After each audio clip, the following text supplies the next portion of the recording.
ಕೆಪಿಟಿಸಿಎಲ್ಗೆ 404 ಸಹಾಯಕ ಇಂಜಿನಿಯರ್ಗಳ ನೇಮಕಕ್ಕೆ ಅನುಮತಿ ಸಿಕ್ಕಿದೆ. ಹೈಕೋರ್ಟ್ ವಿಭಾಗೀಯ ಪೀಠದಿಂದ ಮಧ್ಯಂತರ ಆದೇಶ ಬಂದಿರುವಂತದ್ದು. ನೇಮಕಾತಿ ಹೈಕೋರ್ಟ್ನ ಅಂತಿಮ ತೀರ್ಪಿಗೆ ಈಗ ಬದ್ಧರಾಗಿರಬೇಕು ಅನ್ನುವಂಥ ಆದೇಶ. ಹೈಕೋರ್ಟ್ ವಿಭಾಗೀಯ ಪೀಠದಿಂದ ಮಧ್ಯಂತರ ಆದೇಶ ಇದೆ. ಕೋರ್ಟ್ ತೀರ್ಪಿಗೆ ಅನುಗುಣವಾಗಿ ಸೇವಾ ಜ್ಯೇಷ್ಠತೆ ಕಾಯ್ದುಕೊಳ್ಳಬೇಕು ಅಂತೇಳಿ ಕೋರ್ಟ್ ಹೇಳಿದೆ. ಸಿಜೆ ಪಿಎಸ್ ದಿನೇಶ್ ಕುಮಾರ್ ಜೊತೆಗೆ ನ್ಯಾಯಮೂರ್ತಿ ಟಿ.ಜಿ. ಶಿವಶಂಕರ್ ಗೌಡ ಅವರ ಪೀಠ ಈಗ ಆದೇಶ ಕೊಟ್ಟಿರುವಂತದ್ದು. ಹಾಗಾಗಿ ಆಯ್ಕೆ ಪರೀಕ್ಷೆ ಪ್ರಕ್ರಿಯೆಯಲ್ಲಿ ಲೋಪ ಇದೆ ಅಂತೇಳಿ ಕೆಲ ಅಭ್ಯರ್ಥಿಗಳಿಂದ ಅರ್ಜಿಯನ್ನು ಕೂಡ ಸಲ್ಲಿಸಲಾಗಿತ್ತು. ಆ ಸಂದರ್ಭದಲ್ಲಿ ಹೈಕೋರ್ಟ್ ವಿಭಾಗೀಯ ಪೀಠಕ್ಕೆ ಮೇಲ್ಮನವಿಯನ್ನು ಸಲ್ಲಿಸಿದ್ರು. ಈಗ ಅದೆಲ್ಲ ಆದ ನಂತರ ಅಂತಿಮವಾಗಿ ಈಗ ಅವಕಾಶ ಸಿಕ್ಕಿದೆ, ಅನುಮತಿಯನ್ನ ಕೊಟ್ಟಿರುವಂತದ್ದು. ಕೆಪಿಟಿಸಿಎಲ್ಗೆ 404 ಸಹಾಯಕ ಇಂಜಿನಿಯರ್ಗಳ ನೇಮಕಕ್ಕೆ ಅನುಮತಿ ಸಿಕ್ಕಿದೆ. ಹೈಕೋರ್ಟ್ ವಿಭಾಗೀಯ ಪೀಠದಿಂದ ಮಧ್ಯಂತರ ಆದೇಶವನ್ನ ಹೊರಡಿಸಲಾಗಿದೆ. ನೇಮಕಾತಿ ಹೈಕೋರ್ಟ್ನ ಅಂತಿಮ ತೀರ್ಪಿಗೆ ಬದ್ಧರಾಗಿರಬೇಕು ಅನ್ನುವಂತ ವಿಚಾರ ಇದು. ಆ ರೀತಿಯಾಗಿ ಸ್ಟೇಟ್ಮೆಂಟ್ ಇರುವಂತದ್ದು. ಕೋರ್ಟ್ ತೀರ್ಪಿಗೆ ಅನುಗುಣವಾಗಿ ಸೇವಾ ಜ್ಯೇಷ್ಠತೆ ಕಾಯ್ದುಕೊಳ್ಳಬೇಕು ಅಂತ ಕೋರ್ಟ್ ಹೇಳಿದೆ. ಸಿಜೆ ಪಿಎಸ್ ದಿನೇಶ್ ಕುಮಾರ್ ಜೊತೆಗೆ ನ್ಯಾಯಮೂರ್ತಿ ಟಿ.ಜಿ. ಶಿವಶಂಕರೇಗೌಡರಿದ್ದ ಪೀಠ ಈಗ ಆದೇಶವನ್ನ ಹೊರಡಿಸಿರುವಂತದ್ದು. ಈ ಬಗ್ಗೆ ಮತ್ತಷ್ಟು ಮಾಹಿತಿ ನೀಡ್ತಾರೆ ನಮ್ಮ ಪ್ರತಿನಿಧಿ ಭವ್ಯ ಫೋನ್ ಸಂಪರ್ಕದಲ್ಲಿದ್ದಾರೆ. ಭವ್ಯ, ಈಗ ಅಂತಿಮವಾಗಿ ಇಂಜಿನಿಯರ್ಗಳ ನೇಮಕಕ್ಕೆ ಅನುಮತಿ ಆಯಿತು. ಮುಂದೆ ಹೇಗೆ ಎಲ್ಲ ಇರುತ್ತೆ?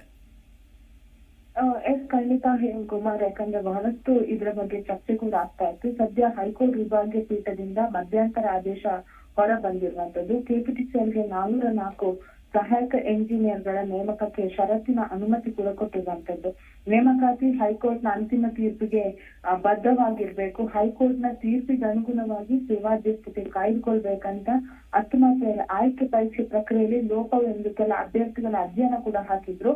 ಹೀಗಾಗಿ ಸಿಜೆಪಿಎಸ್ ದಿನೇಶ್ ಕುಮಾರ್ ಹಾಗೇನೆ ನ್ಯಾಯಮೂರ್ತಿ ಟಿ.ಜಿ. ಶಿವಶಂಕರೇಗೌಡ ಹೈಕೋರ್ಟ್ ಪೀಠ ಕೆಲವೊಂದು ತೀರ್ಪನ್ನ ಕೂಡ ನೀಡಿರುವಂತದ್ದು. ಅಂದ್ರೆ ಯಾವ ರೀತಿಯಾಗಿ ಆಯ್ಕೆ ಇರಬೇಕು, ಯಾವ ರೀತಿ ಲೋಪದೋಷ ಆಗದ ರೀತಿ, ಭ್ರಷ್ಟಾಚಾರ ನಡೆಯದ ರೀತಿ ಯಾವ ರೀತಿ ಕಾಯ್ದುಕೊಳ್ಬೇಕು ಅನ್ನೋದು ಕೂಡ. ಅಷ್ಟು ಮಾತ್ರವಲ್ಲದೆ ಈ ಹೈಕೋರ್ಟ್ಗೆ ಮೇಲ್ಮನವಿ ಕೂಡ ಸಲ್ಲಿಕೆ ಆಗಿತ್ತು ಇದರ ಸಂಬಂಧ.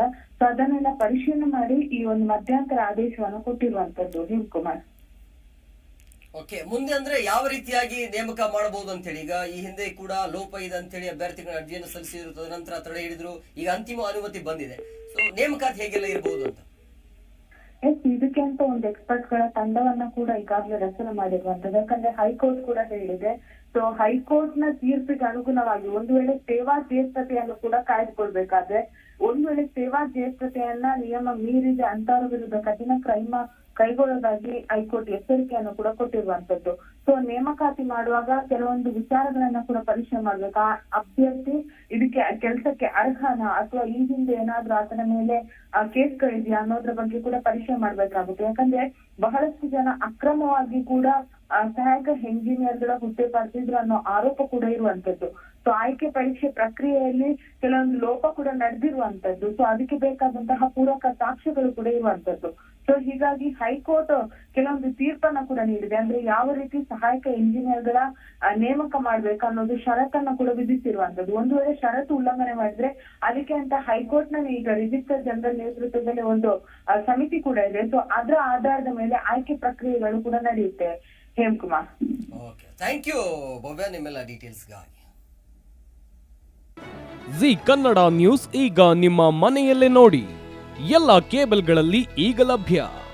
ಸನ್ Direct 292, Jio TV 1334, U digital 162, SITI cable 51, GTPL 17, Abhishek cables 821, Rockline telecommunication 51, Shri Basaveshwara number 60, Vinayaka digital number 53, in digital number 896ರಲ್ಲಿ.